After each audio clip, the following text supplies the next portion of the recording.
Hey everybody, it's Austin. Welcome back to our series with gender diverse faith leaders and people involved in faith communities. I am so glad today to be here with Dr. Annalise Singh, and she's going to tell us a little bit about her work and about her life, and I'm just so excited to talk with you. Annalise, would you please introduce yourself, tell us a little bit about you, your pronouns, and the work that you do? Sure. Thanks, Austin. I appreciate being here with you. And hi, everyone. My name's Annalise Singh. I use she, her, hers pronouns, but people who know me best know they, them, and they are best for me. If there's like the trans umbrella and the non-binary umbrella, I might be, and then the cis umbrella over here, I'm somewhere getting wet between all of them.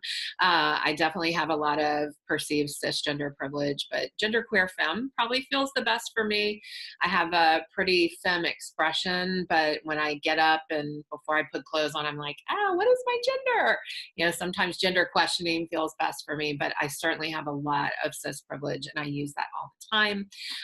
Right now, I'm a professor at the University of Georgia. I'm a co-founder of the Georgia Safe Schools Coalition, which we're just about to have our 10-year anniversary, but also founded the Trans Resilience Project because my research, my advocacy and practice has been with trans and non-binary folks, especially folks of color, looking at resilience, not everyday resilience, but the resilience that trans and non-binary folks develop to survive and thrive beyond oppression. So it's not your everyday resilience. This is resilience to oppression.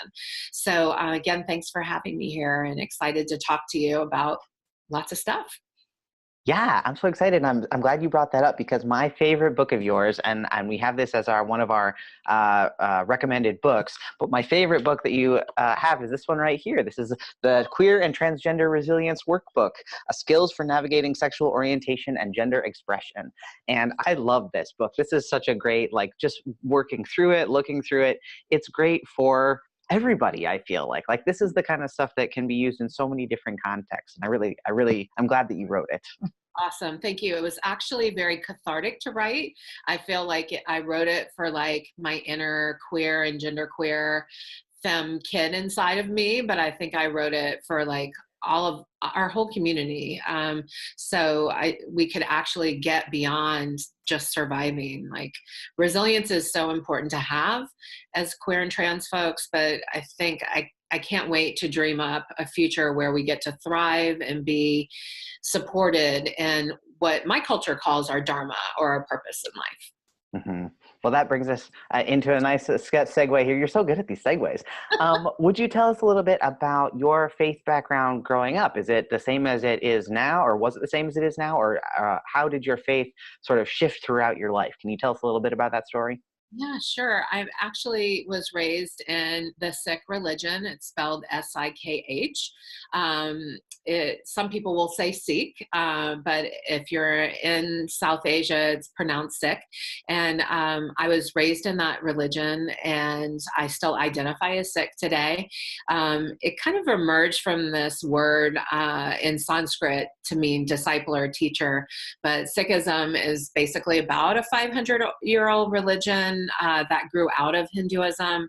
It's a monotheistic religion, but I'm so grateful that I was raised as a Sikh because I think everything I've learned in my life about justice, being a warrior for the beloved community, like standing up for what's right and true and just, I learned from my religion. And it's such a weird thing to say still, but it's so important to me, my religious and spiritual background. Well, I don't think that's a weird thing to say at all. I think it's wonderful that it sort of intertwines like that. So many people, especially in queer and trans communities, feel that sense that they have to sort of choose one or the other, their identity or their faith. And so that's what this whole project has been about, is seeing the ways that our faith can actually sort of feed into who we are and the work that we do for justice for everybody. So I really appreciate that. Yeah, and I appreciate you sharing that, Austin, because I think the reason sometimes it feels strange is not because I don't know that, but because I live in the South. I live in Atlanta right now. And within this cultural context and geographic context, it's just so Judeo Christian that even though I carry my religion and spirituality with me every day, it's like slowing down and be like, yeah, that is like the reason I do my life the way I do it is because of my religious and spiritual beliefs. So Absolutely. Well, can you tell us a little bit about your gender background and how you grew up and anything that you'd like to tell us about that journey? Sure. I mean, I think that, I feel so fortunate to have been raised by a white mom who taught me actually a lot about being a strong person in the South. I think she was someone with her kind of cisgender woman gender identity, didn't buy into what it meant to be a quote unquote woman. So I escaped a lot of your stereotypical Southern white woman gender socialization from her. But I think I also was raised by my Indian Sikh dad, who really a big part of Sikhism is that, women are seen as a very strong part of society. So even though I don't exactly identify with that term woman. Sometimes I do, some days I don't. I think what I learned from both my parents was that gender was something that was up for discussion, but not for debate in terms of what gender was better than the other. Now, they didn't teach me about all the genders, but in some ways they did, because when I would visit my family in India, I was exposed to the Hijra, the trans people of South Asia. And so even though they weren't saying, hey, guess what, there's this whole trans and non-binary thing in the world, I think just being able to experience, the Hijra of South Asia, that community would come to weddings, to births of new babies, and were really seen as a sacred part of South Asian, the fabric of celebration. So there's a lot of complexity to that, post-British colonization. The Hijra don't really have the best life all the time. There's a lot of oppression, just like there is in the land we now call the United States. But I will say that I'm very grateful to my parents, because without that upbringing, I think I would have been really taught very strongly that there were only two genders. And I did not grow up with that knowledge. Mhm. Yeah, that's a great tie into the sort of next question I want to ask, which is what are the parts of your faith or your religious tradition that also help give you that sense of diversity as being a positive thing, right? As something that can actually be necessary in faith rather than sort of what's the word I want? The sort of whitewashing of things that can often happen.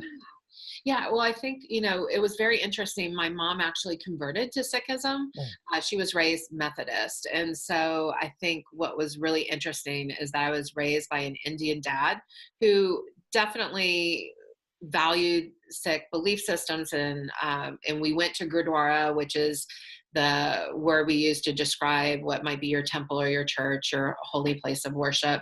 But my mom, having converted, was a little more devout. So I kind of got a really interesting religious background. But it was just drilled into my head that being a Sikh person meant that you really held very strongly these values of social justice, which is what I think of.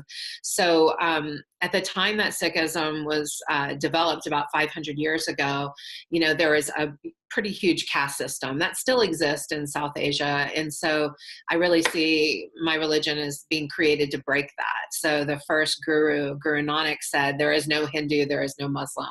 What he was really saying is that there's this one spiritual being that is in common to all religions. And that was really bold and innovative at the time, because people were fighting. Well, they still do that today, right? Over all these religious things.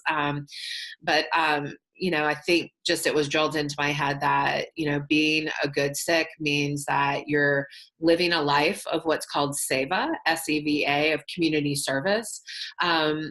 And really taking care of your community. So whereas some religions think enlightenment comes in the next lifetime, I see Sikhism, and the way I live my life is that enlightenment comes through this lifetime, through what we do for our community right now. So we don't leave ourselves out of that equation, but there's this kind of higher goal of justice and truth that we're supposed to be living. That's wonderful. That's great. Well, my last question is, I'm wondering if you could give us two different suggestions for resources or places to go. One specifically for Sikh folks for finding more community in their tradition, and then the other one for people who maybe don't know as much about Sikhism and would love to know more. Any good resources you could give us? Yeah, I mean, I think there are definitely great resources on the web right now. So, both within the United States and in other countries, there are different Sikh like networks or platforms where you can Google those and you will go down the web of like learning a lot about Sikhism and what we hold dear to us. So, for instance, one of the things every Sikh has is we wear this kara, which is a steel bracelet, and that steel bracelet represents our unbending or undying relationship with God or truth or light, whatever word you would use. And they're the things called the 5Ks. There's the bracelet, the kara. There's kesh. There's the fact that we typically don't cut hair because hair is kind of seen as your connection to God. And there's some other parts of the 5Ks you can read about. But I think just a quick Google search about Sikhism will help. But I think in every community, at least in the major cities, there's a Gurdwara you can seek out. I think one of the best things about Sikhism is that there's absolutely nothing in our religious text, which is called the Guru Granth Sahib, that says that there's something wrong with queer and trans folks. It's just not there. And sometimes there'll be a South Asian patriarchal overlay of like, oh yeah, maybe like we are anti-queer and trans, but it's actually nowhere in there. So I grew up with no idea that my being was a sin. I have no conception of sin. And I feel like that was huge for my own resilience. So I would say the web and then the Gurdwaras that are you usually can find in your local community. That's wonderful. Well, thank you so much for talking with us today. I really appreciate it. Is there anything else that you would like to share or any places you would like to point people to see more about your work? Well, sure. I mean, I just had the Queer and Trans Resilience workbook come out last year, but I have a new book coming out this summer about racial healing. And I think that was a really important text for me to write, just kind of as a multiracial person, seeing all the stuff that white folks and white supremacy, white privilege does, but also seeing the way that people of color, our communities internalize dominance and we kind of oppress ourselves. We learn that to do that from white supremacy. So I think hopefully those will be something that would be helpful. And, you know, the reason that I write is I'm a resilience researcher, but I think that you've got resilience here. And if we can make sure our communities experience resilience, then I think ultimately we can get to thriving and liberation. And in Sikhism, it's called mukti and or chardikala. So those words just feel like liberation to me when I say them. Like I feel it in my bones. And I hope those resources really support our community in doing the same and having an experience of mukti. Amazing. Awesome. Well, thank you so much for being here with us today. Folks, look down in the description below of this video and you'll get more links and resources and things to look at. Thank you all for being with us and we'll see you next time. Awesome. Bye. Thanks, Austin.